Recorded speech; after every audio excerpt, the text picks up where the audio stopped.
ఓం సాయిరామ్. శ్రీమాత్రే నమః. అమ్మ బిడ్డలందరికీ నమస్కారం అండి. ఎలా ఉన్నారు, ఏం చేస్తున్నారు? అందరూ కూడా సుఖంగా సంతోషంగా ఎప్పుడు ఆయురారోగ్యాలతో అష్టైశ్వర్యాలతో ఉండాలని చెప్పి అమ్మవారి తరపున అమ్మవారి ఆశీస్సులు మనందరిపైన ఉండాలని చెప్పి మనస్ఫూర్తిగా ఆ తల్లిని వేడుకుంటూ ఈ వీడియో అయితే స్టార్ట్ చేస్తూ ఉన్నానండి. ఈరోజు సందేశంలో అమ్మవారు అయితే తన బిడ్డలతో ఈ విధంగా చెప్తూ ఉన్నారు. అమ్మవారు తన బిడ్డలతో ఏమని అంటున్నారంటే, తల్లి ఈ 3 సంఖ్యలలో ఒకటి పట్టుకో బిడ్డా. ఈ క్షణంలో నీ దుర్గమ్మ నీకు ఎలాంటి అదృష్టాన్ని అందిస్తున్నానో తెలుసుకో అని అమ్మవారు అంటూ ఉన్నారు. మరి మీ మనసులో సాక్షాత్తు ఆ తల్లిని వేడుకుని మీ కోరిక ఏదో అమ్మవారికి చెప్పుకొని ఈ 3 సంఖ్యల్లో ఒక సంఖ్యను మీ మనసులో అనుకోండి. అది అమ్మవారు ఇచ్చినటువంటి 3 అంకెలు ఏంటి అంటే కనుక 2, 6, 8 అనే 3 అంకెలలో ఒక అంకెను మీ మనసులో తలుచుకోండి. అమ్మవారు మీ గురించి ఏం చెప్తున్నారో సాక్షాత్తు ఆ తల్లి మాటల్లోనే తెలుసుకుందాం. అయితే ముందుగా 2 అనే నెంబర్ని ఎవరైతే అనుకున్నారో వారి గురించి అమ్మవారు ఏమి చెబుతున్నారో తెలుసుకుందాం. బిడ్డ, 2 అనే సంఖ్యను తాకిన నువ్వు ఎప్పుడూ శ్రమిస్తూనే ఉన్నావమ్మా. నీ కష్టాన్నే నమ్ముకుని బ్రతుకుతున్నావు. కలలో కూడా నువ్వు ఎవ్వరికి ద్రోహం చేయాలని అనుకోలేదు. కానీ అలాంటి నీకు నీ కష్టానికి తగ్గ ప్రతిఫలం అందడం లేదు. నువ్వు కన్నీరు పెట్టుకుంటే అందరూ నిన్ను చూసి నవ్వుకున్నారు కదూ. అయినా కానీ నువ్వు అందరినీ అర్థం చేసుకుని వారిని ఓదార్చుతూ ఉంటావమ్మా. అలాంటి నీ బాధను మాత్రం ఒక్కరు కూడా అర్థం చేసుకోరు. ఎవరి స్వార్థం వారు చూసుకుంటూ ఉన్నారు. కానీ నువ్వేమో నీ స్వార్థం మరచిపోయి నిన్ను మరచిపోయి ఎదుటివారి కోసమే శ్రమిస్తూ ఉన్నావు. కాబట్టే నీకు ఎలాంటి బాధలు లేవని నీ ఎదుటివారు అనుకుంటున్నారు తల్లి.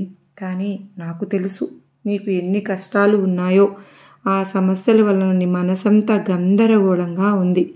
దానివల్ల నీ ఆరోగ్యం కూడా బాగుండడం లేదు కదూ తల్లి. అలాంటి నా బిడ్డకు నేను చెప్పే మాట ఏమిటో తెలుసా తల్లి? ముందు నిన్ను నువ్వు బాగు చేసుకో అమ్మా. నీ మంచి చెడులు చూసుకో, తరువాత ఎదుటివారి మంచి చెడులు చూడు. అలా నువ్వు ఎప్పుడైతే చేస్తావో అప్పటి నుంచి అందరూ నీ కష్టాన్ని నిన్ను అర్థం చేసుకుంటారు. నీకు ఆశ్చర్యంగా అనిపించినా ఇదే నిజం బిడ్డా. ఇక నీ కోరికలన్నీ ఖచ్చితంగా నెరవేరుతాయి. ఇక నీ ఆలోచనలు మానేసి ఆనందంగా జీవించటం మొదలుపెట్టు. నీ ప్రతి కోరిక నీ దుర్గమ్మ నెరవేరుస్తాను. ఎందుకో తెలుసా? అంత మంచి మనసున్న నా బిడ్డ కోరికలు కాకపోతే ఎవరి కోరికలు తీరుస్తాను చెప్పు? ఖచ్చితంగా నీ ప్రతి కోరిక తీరుతుంది. కానీ ముందు నీ జీవితంపై నువ్వు దృష్టి పెట్టు. నీ జీవితాన్ని బాగు చేసుకో. అందుకు ఏమి అవసరమో అవన్నీ కూడా నేను నీకు అందిస్తానుగా, సరేనా? నీకు అంతా శుభమే జరుగుతుంది బిడ్డా అని అమ్మవారు అంటూ ఉన్నారు కదా. ఇక 6వ నెంబర్ను తాకిన వారి గురించి అమ్మవారు ఏమంటున్నారో చూద్దామండి. తల్లి, 6వ సంఖ్యను తాకిన నా బిడ్డవు నువ్వు చాలా అలసిపోయి ఉన్నావు. ఎందుకంటే నీ ఆరోగ్య పరిస్థితి, మానసిక స్థితి 2 అలసిపోయి ఉన్నాయి. ఇలాంటి సమయంలో నువ్వు ప్రశాంతంగా ఉండాలి. నీకు ఎన్ని కష్టాలు ఉన్నా వాటిని నీ మనసు వరకు చేరనివ్వవద్దు. ఒకవేళ చేరినా వాటిని వెంటనే మరచిపోయే ప్రయత్నం చెయ్యి. కేవలం నీ గురించి మాత్రమే, అంటే 90% నీ గురించే ఆలోచించు. వేరే ఆలోచనలన్నీ పక్కన పెట్టి నేను బాగుండాలి అని చెప్పి నీ మీద నువ్వు దృష్టి పెట్టుకుని నీ గురించి ఆలోచించి మిగతా 10% నీ వాళ్ళ గురించి ఆలోచించు. ఎందుకంటే వాళ్ళేం నిన్ను పట్టించుకోవడం లేదు కదా. మరొక విషయం, నీ గురించి నువ్వు ఆలోచించుకొని నువ్వు బాగున్నప్పుడే నువ్వు పక్క వాళ్ళకి కూడా బాగు చేయగలుగుతావు. పక్క వాళ్ళ కోరికలు నువ్వు తీర్చగలుగుతావు. వారి ఆశలను నెరవేర్చగలుగుతావు. అంటే మరి ముందు నువ్వు బాగుండాలి, శ్రద్ధగా ఆలోచించాలి. తల్లి, నువ్వు అలసిపోయిన నీ మనసుకి, అలసిన నీ శరీరానికి కొంచెం విశ్రాంతి ఇవ్వు. అంతా సర్దుకుంటుందమ్మా. ఇక నువ్వు దేని గురించి ఆలోచించవద్దు. అంతా నీకు అనుకూలంగానే జరుగుతుంది. నీ కోరికలన్నీ నెరవేరుతాయి. చిన్న చిన్న విషయాలకే కంగారు పడిపోతూ ఉన్నావు. అలా కంగారు పడవద్దు. మనసును ప్రశాంతంగా ఉంచుకో. అన్నీ సవ్యంగానే జరుగుతాయి. నువ్వు కోరింది జరగడానికి కొంచెం సమయం పడుతుంది. అప్పటి వరకు ఓపికగా ఉండాలి. కానీ తప్పకుండా నీ కోరికలు నేను తీరుస్తాను. నా బిడ్డలకు కాక నేను ఎవరికి చేస్తాను చెప్పు? అప్పటి వరకు కాస్త ఓపికగా ఉండు. అన్నీ నేనే చూసుకుంటాను. నీకు ఏదైతే కావాలో అవన్నీ నీకంటే బాగా నాకే తెలుసు. అన్నీ తీరుతాయి. నీ ప్రతి అడుగులో నీకు నేను తోడుగా ఉంటాను. జాగ్రత్తగా ఉండు. చెప్పాను కదా, ముందు నీ జీవితం బాగుపడడానికి ఏది కావాలో అవన్నీ నేను చేస్తాను. వాటిని అందుకుని ముందు నీ జీవితాన్ని బాగు చేసుకో. తప్పకుండా తరువాత నుంచి మీ కుటుంబము, నీ చుట్టుపక్కల నీ శ్రేయోభిలాషులు ఎవరైతే ఉన్నారో వారిని అందరినీ నువ్వు బాగు చేసే శక్తి నీకు కలుగుతుంది. అంత ఎత్తుకు నువ్వు ఎదగాలి. దీనికి కంగారు పడకుండా, చిన్న చిన్న కష్టాలకు కృంగి పడుకోపోకుండా ధైర్యంగా నిలబడు. నీకు ఒక మంచి భవిష్యత్తు ఉంది. ఆ భవిష్యత్తు అతి త్వరలోనే నిన్ను చేరుకుంటుంది. ఇకంతా శుభమే జరుగుతుంది అని 6వ నెంబర్ ఎవరైతే తాకారో వారి గురించి అమ్మవారు ఈ విధంగా చెప్పారు. ఇక మిగిలినది చివరిది 8వ నెంబర్ ఎవరైతే తాకారో వారిని గురించి అమ్మవారు ఏమి చెబుతున్నారో చూద్దామా? తల్లి, నువ్వు 8వ సంఖ్యను తాకావు కదా, అయితే నీ గురించి చెబుతాను విను. నువ్వు దేనికోసం అయితే కంగారు పడుతూ ఎదురు చూస్తూ ఉన్నావో అదే నీ దగ్గరకు చేరబోతోంది. ఇప్పటి వరకు నీ జీవితంలో ఎన్నో కష్టాలు అనుభవించావు కదా, ఇక బాధపడవద్దు.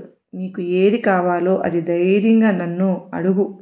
నువ్వు కోరింది నీకు రావాల్సిన సమయంలో నీకు అందిస్తాను. దాంట్లో ఎటువంటి సందేహం వద్దు. చెప్పాను కదా, నువ్వు ఇప్పటి వరకు దేనికోసమైతే ఎదురు చూస్తూ కంగారు పడుతూ ఉన్నావో, ఏదైతే నీ దగ్గరకు రాదు అని అనుకుంటూ ఉన్నావో అది తప్పకుండా వస్తుంది. తప్పకుండా నువ్వు చాలా సంతోషపడతావు. అవును, ఇప్పటి వరకు నువ్వు నీ జీవితంలో ఎంతోమందిని నమ్మి మోసపోయావు. ఇకనైనా కళ్ళు తెరిచి చూడు. ఎవరు మంచివారో ఎవరు చెడ్డవారో తెలుసుకో. చెడ్డవారికి చేసే మంచి ఎప్పటికీ తిరిగి రాదు. వాళ్ళు తిరిగి నీ మీదే విషమే చిమ్ముతారు. అందుకే సహాయం కూడా అర్హులకు మాత్రమే చేయాలి. ఎవరికి ఏది పడితే అది వారికి సహాయం చేస్తే చివరికి నువ్వే దెబ్బతింటావు. ఈ విషయం గుర్తుంచుకో. నేను ఎంత నీకు సహాయం చేసినా సరే కానీ చెడువారి స్నేహానికి నువ్వు లోనైతే మాత్రం ఆ సహాయం అంతా కూడా వృధానే అయిపోతుందని గుర్తుంచుకో. చెడు స్నేహం మంచిని చెవికి ఎక్కనివ్వదు. అందుకే చెడుకు దూరంగా ఉండు. చూడు, నువ్వు ఏదైతే ఇక జరగదు అని అనుకుంటున్నావో అది జరగబోతోంది. ధైర్యంగా ఉండు. ఇప్పటి వరకు నీకు ఎన్నో ఎదురు దెబ్బలు తగిలాయి కదూ, ఎన్నో కష్టాలు ఎదురయ్యాయి, ఎన్నో నష్టాలు ఎదురైనా సరే ప్రతిసారి నువ్వు గెలవాలి అని ప్రయత్నిస్తూనే ఉన్నావు. నీ మనసును ధైర్యంగా ఉంచుకుంటున్నావు. ఈ లక్షణమే నిన్ను నాకు ఇంకాస్త దగ్గర చేస్తుంది. నీ కష్టానికి తగ్గ ఫలితం నేను నీకు ఇస్తాను. ఇక ఆనందంగా ధైర్యంగా ఉండు. నువ్వు దుర్గమ్మ బిడ్డవమ్మా. నువ్వు భయపడాల్సిన పని లేదు, బాధపడాల్సిన అవసరం లేదు, అంతకంటే లేదు. అన్నీ నేనే చూసుకుంటానుగా, నువ్వు ధైర్యంగా ఉండు అని అమ్మవారు అంటూ ఉన్నారు. ఈరోజు అమ్మవారు తన బిడ్డలకు ఇలాంటి చక్కటి సందేశాన్ని అయితే అందించారు కదా. వారి మనసులో వాళ్ళు ఏదైతే కోరుకుంటున్నారో, ఏ నెంబర్ అయితే తాకారో వాళ్ళు అమ్మవారు ఆ విధంగా చెప్పారు. మరి అమ్మవారు ఏది చెప్పినా మన మంచి కోసమే చేస్తారు కదా. అలాగే అమ్మవారు ఎవరి గురించి ఏ మాట పలికిచ్చినా సరే అమ్మ ఆజ్ఞ లేనిది ఆ మాట రాదు. మంచో చెడో అమ్మవారి గురించి చెబుతూ ఉన్నప్పుడు కాస్త వినండి. ఆ తల్లి ఏం చెప్తున్నారో కాస్త ఆలకించండి. దానిలో మనకు సంబంధించిన విషయం కానీ ఉన్నట్లు మనకు అనిపిస్తే మాత్రం ఖచ్చితంగా దాన్ని ఆచరించుదాం. మనకు తప్పకుండా శుభమే జరుగుతుంది. మనం అనుకున్న ప్రతి పనిలో మనం విజయం సాధిస్తాం. అందులో ఎటువంటి సందేహము లేదు. మరొక విషయం, వీలైనంత వరకు ప్రతి అమ్మ బిడ్డ కూడా రోజు అమ్మవారిని దర్శించుకోవడానికి అయితే ప్రయత్నం చేయాలి. అమ్మవారి సన్నిధికి వెళ్ళడానికి ప్రయత్నం చేయాలి. అది ఆ మానసిక సంతోషం ఎంత బాగుంటుంది అంటే మన కష్టాలన్నీ మరచిపోయి ఆ సన్నిధిలో ఉన్నంతసేపు చాలా ఆనందంగా మనశ్శాంతిగా ఉంటాము. ఆ మనశ్శాంతి మనం బయటకు వచ్చిన తర్వాత కూడా అలాగే ఉంటుంది. అందుకే దయచేసి వీలైనంత వరకు అమ్మవారి సన్నిధికి వెళ్ళి అమ్మవారిని దర్శించుకోవడానికి ప్రయత్నం అయితే చేద్దాం. ఇది సాటి అమ్మ బిడ్డగా నేను మీ అందరికీ కూడా చెప్పాలనుకుంటున్న విషయం. ఈరోజు అమ్మవారి సందేశం మీ అందరికీ కూడా గొప్ప నమ్మకాన్ని, ధైర్యాన్ని కలిగించిందని అనుకుంటున్నాను. నచ్చింది అనుకున్న ప్రతి ఒక్కరూ కూడా ఈ వీడియోకి చిన్న లైక్ ఇవ్వండి. అలాగే మొదటిసారిగా మన ఛానల్ చూస్తూ ఉన్నట్లయితే కనుక ప్లీజ్ అండి తప్పకుండా సబ్స్క్రైబ్ చేసుకుని నాకు సపోర్ట్ అయితే అందించండి. మరొక అమ్మవారి సందేశంతో మరో చక్కనిగా కలుద్దాం. మరొక వీడియోలో కలుసుకునేంత వరకు అందరికీ అమ్మవారి ఆశీస్సులు, కృపా, కరుణ, కటాక్షములు. అమ్మ మనందరికీ కూడా అష్టైశ్వర్యాలను, ఆయురారోగ్యాలను ప్రసాదించాలని నేను కూడా మీ అందరి తరపున అమ్మని మనస్ఫూర్తిగా వేడుకుంటూ అందరికీ నమస్కారం అండి. ఓం సాయిరామ్. శ్రీమాత్రే నమః. కనక దుర్గమ్మ తల్లికి జై. సర్వే జనా సుఖినో భవంతు. లోకా సమస్తా సుఖినో భవంతు.